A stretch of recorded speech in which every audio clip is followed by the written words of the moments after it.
Oi pessoal, eu sou o Thiago Ítalo e no vídeo de hoje eu vou falar sobre um dos problemas que pega muita gente no processo do visto de procura de trabalho. Sim, esse processo cada vez está ficando mais exigente, mais cheio de detalhes e tá pegando muita gente em alguns erros que são bem pequenininhos. Se você quer saber como que eu consegui tirar esse visto em 2 meses, mesmo tendo um indeferimento, tem vídeo aqui no canal explicando também. Mas hoje eu quero falar como que eu lidei com o indeferimento que eu tive e o que me salvou durante todo esse processo. O meu indeferimento foi com um documento que muita gente se enrola, o termo de responsabilidade. Ele é um dos mais confusos e um dos piores para resolver quando dá algum tipo de problema. E antes de entrar nisso, deixa eu te dar uma dica rápida que pode te salvar também. A Wise, e isso não é publi, tá? É dica sincera de coração mesmo. Se você ainda não sabe como levar dinheiro para Portugal, tá muito em dúvida sobre isso, cria uma conta na Wise. É totalmente gratuito e tem uma das maiores taxas de câmbio para você poder converter o real para o euro, ou o dólar, ou a libra, ou qualquer outra moeda que esteja disponível dentro do aplicativo. Eu vejo também que é um dos pontos que tem muita gente confusa sobre como levar dinheiro e tem muita gente que corre para casas de câmbio para poder fazer a troca do real para o euro, para poder levar o dinheiro em notas ou de qualquer outra forma que for. Mas essas taxas de câmbio geralmente cobram uma taxa acima da taxa do euro, ou acima da taxa do dólar, ou qualquer outro dinheiro que você vai levar. E por que eu tô recomendando a Wise? Porque é publi? Não, como eu disse, não é publi.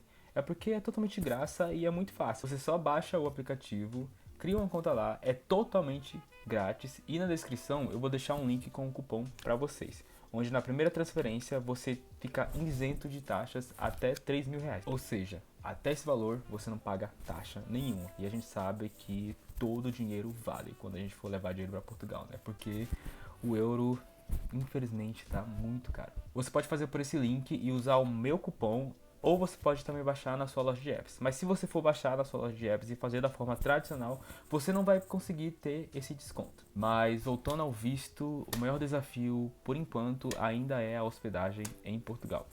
Infelizmente, né, gente, tá desse jeito mesmo. Foi justamente com isso que eu tive um indeferimento quanto ao meu visto. Eu expliquei sobre isso no meu vídeo anterior, mas eu vou entrar mais a fundo agora e te explicar também mais a fundo, com mais detalhes, como que eu resolvi isso e te dar dicas de como limpar o seu visto de qualquer tipo de indeferimento e como resolver, para você não entrar em pânico. Quando eu apliquei para o visto, a gente decidiu usar um termo de responsabilidade subscrito pelo meu pai, que já mora em Portugal há pouco mais de 5 anos. Mas não, eu não ia usar o termo de responsabilidade para me isentar de mandar um extrato bancário com o valor que precisa para a subsistência do visto.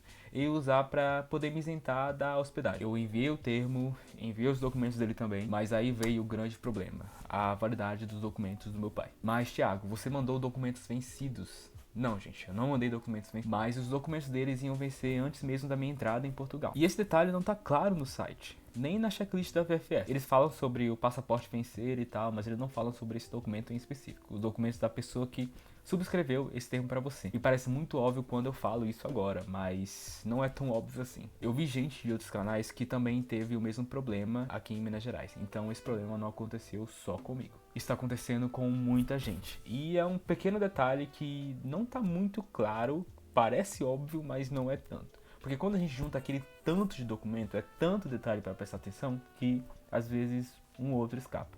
E eu acho que esse é um dos motivos pelo qual tem muito interferimento na aplicação para esse visto. Quando o consulado recebeu esse documento, eles me mandaram um e-mail e me deram 10 dias úteis para poder resolver esse problema. E olha só, mesmo com um documento tecnicamente vencido, eles me deram uma segunda chance para poder resolver isso. E se você não agiu com má fé e foi só um deslize, tá tudo tranquilo. Eles vão te dar uma segunda chance também quando você tiver um indeferimento, seja qual for ele. Mas cuidado, se tá parecendo que você tá tentando burlar o sistema, aí fica um pouco complicado, né, colega?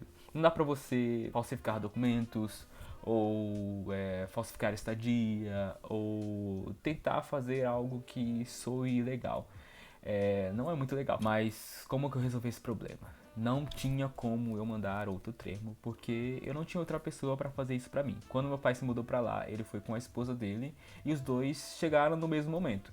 Então, a validade seria praticamente a mesma desse documento desse. Então, a esposa dele também não poderia subscrever esse termo para mim. Então, o que eu fiz foi pensar muito sobre esse problema, analisar quais que seriam as melhores formas de eu poder resolver isso, e no final eu decidi pedir pro meu pai procurar um quarto para eu poder ficar na cidade dele. Eu poderia ter feito isso por si só, mas eu preferi ter a segurança de ter uma pessoa lá de confiança que fosse procurar isso para mim.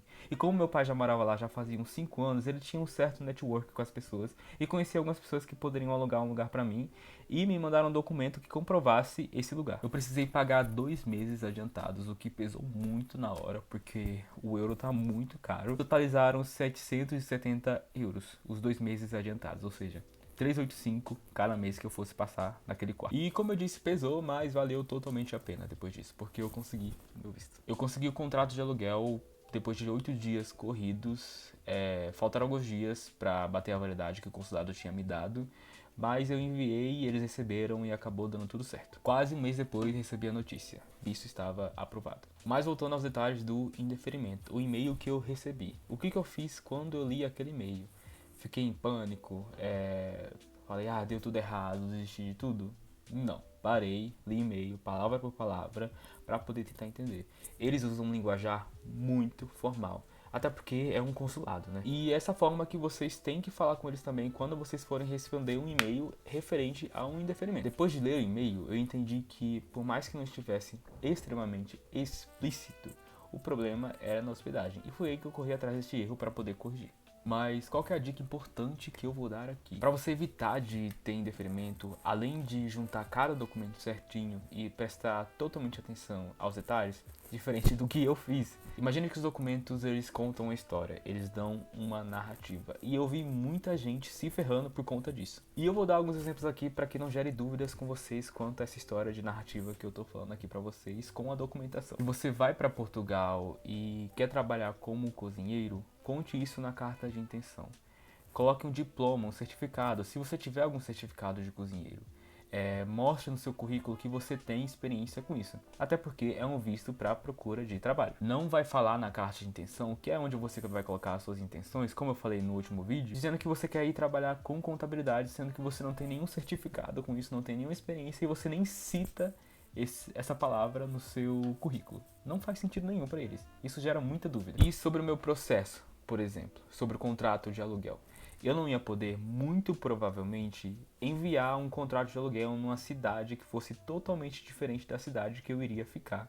No início, eu contei na carta de intenção que eu ia ficar com meu pai, que eu ia estar lá com ele, que ele ia me ceder um quarto, no caso. Eu ia usar o termo de responsabilidade para poder me isentar de uma hospedagem, poder me isentar de pagar isso, mas não deu certo. Tá bom, o que eu fiz? Eu procurei uma hospedagem na mesma cidade, porque uma das minhas intenções em ficar em Portugal era ficar mais próximo do meu pai, ficar mais próximo da minha família também. Então não faria sentido algum eu mandar um contrato de aluguel que fosse em Guarda, por exemplo.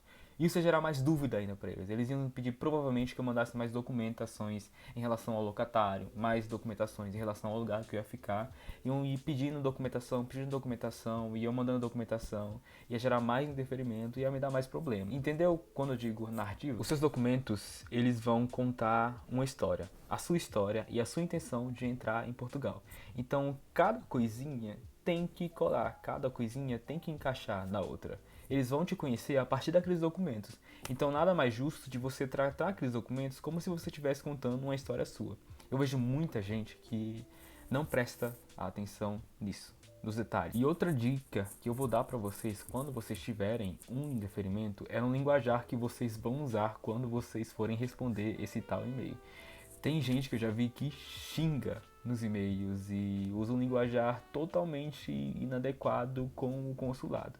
Tem gente que perde um pouco o controle, porque a gente fica ansioso. Eu sei muito bem como que é a ansiedade que a gente sente, a raiva que a gente sente de ter que ficar esperando muito, mas muito tempo. É um pouco injusto até, mas sempre mantenha calma, se mantenha estável, sempre se mostre uma pessoa responsável, uma pessoa que sabe usar muito bem as palavras. Mas Thiago, eu não tenho muita noção de como escrever e-mails, eu não tenho muita noção de como falar sobre documentação.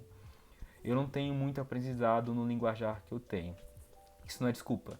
Hoje em dia existe o ChatGPT. Você pode simplesmente entrar no site, escrever a forma como você responderia o e-mail e pedir para que ele deixe de uma forma mais formal. não tão coloquial, não na linguagem mais solta.